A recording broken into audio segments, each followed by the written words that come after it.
सिंधराज जैन माझ्या भद्रेच्या टाकू देत नाही. या सियोधना तोच रात्र वेगळा करून त्याला मध्यभागी ठेवले.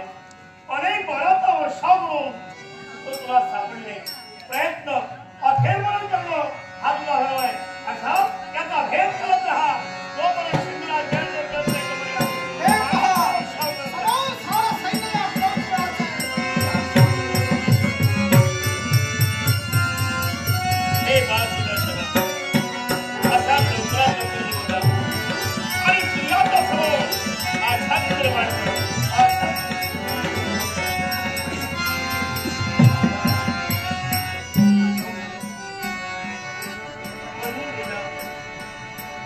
त्याच्या मागून आज तुझ्यावरती वेळ आली. सूर्य अस्ताला गेला. आपण प्रतिज्ञाही केला आणि प्रतिज्ञा प्रभाव ठेविलं. सूर्य अस्ताला जाईपर्यंत सिंधराज जैन याला जगसौख्य नष्ट केलं नसेल.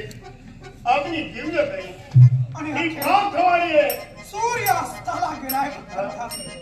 गोरे तैसा झाले त्याची बंदावी पाहून जसा बोलतो तसाच तो चालतो. अग्नी दिव्य मी करेनच. तेव्हा आजपर्यंत माझ्या सोबत नेहमी राहिलास.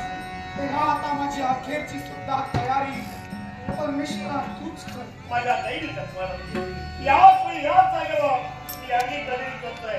अग्नी प्रज्वलित करतोय.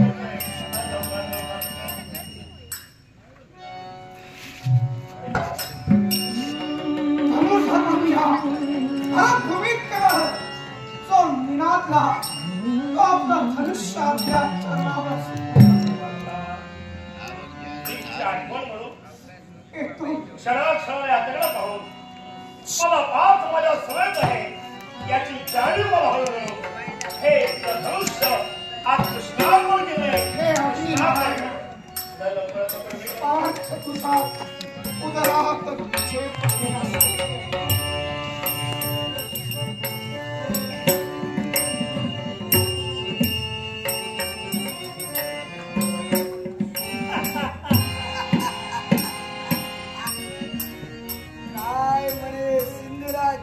त्याला मारणार.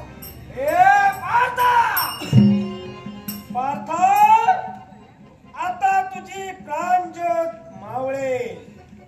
पण जे गांडीव धनुष्य देवाच्या चरणावर ठेविलंस ते गांडीव धनुष्य तू मेल्यानंतर पाहून पाहून पांडव रडत बसतील. तेव्हा ते घे आणि उडी टाक. रडतील पाठीमागून. त्याचं काही चुकलेलं नाही. हे तुझी आठवण जर मागायला लागली सारे पांडव शोकाकुल होती. जास्त दुःख होईल. हे अग्नी दिवस असताना हे उधर ते गांडीव धनुष्य आणि जा अग्नी दिवस कर. अग्नी दिवस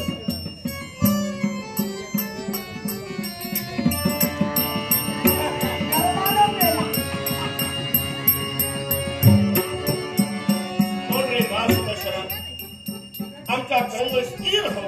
स्थिर हो. स्थिर हो. पहिला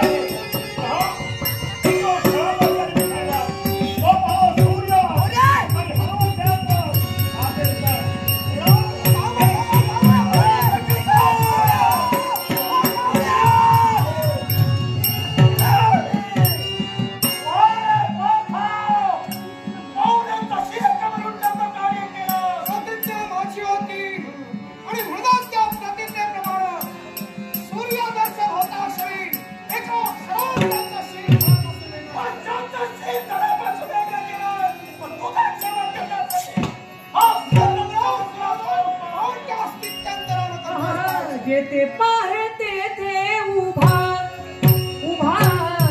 जेते पाहे तेथे उभा उभा.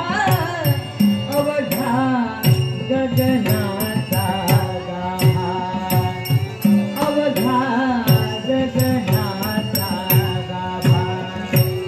जेते पाहे तेथे उभा उभा. जेते पाहे तेथे उभा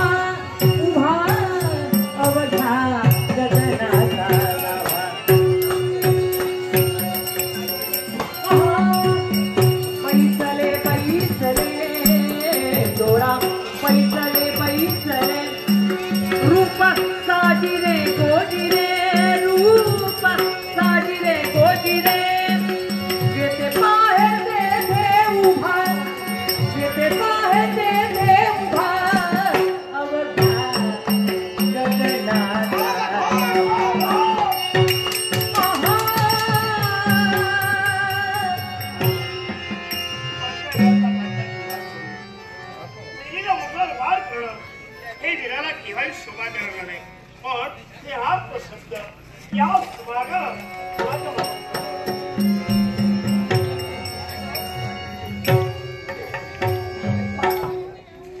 माझं सौभाग्य नाही ती पाहता मला जगण्यालाही काही अर्थ नाही. मला पती बाबून सती जायचं. तुला सती जाण्याचा अधिकार नाही कारण ही उत्तरा गर्भवती आहे आणि गर्भवती स्त्री सती जाण्याचा अधिकार केव्हाही पोचत नाही. म्हणून माझा आशीर्वाद तुला आहे. तुझ्या उदरी येणारा काळ राजा परीक्षित म्हणून हस्तिनापूरच्या राजसिंहासनावर विराजमान होईल असा मंगलमय आशीर्वाद. महाभारती युद्धात केवळ विजय मिळेल पण तो आशीर्वाद कुणाचा असेल तर या माझ्या माधवाचा, या माझ्या मुकुंदाचा. मंगल द्यावावर माधवा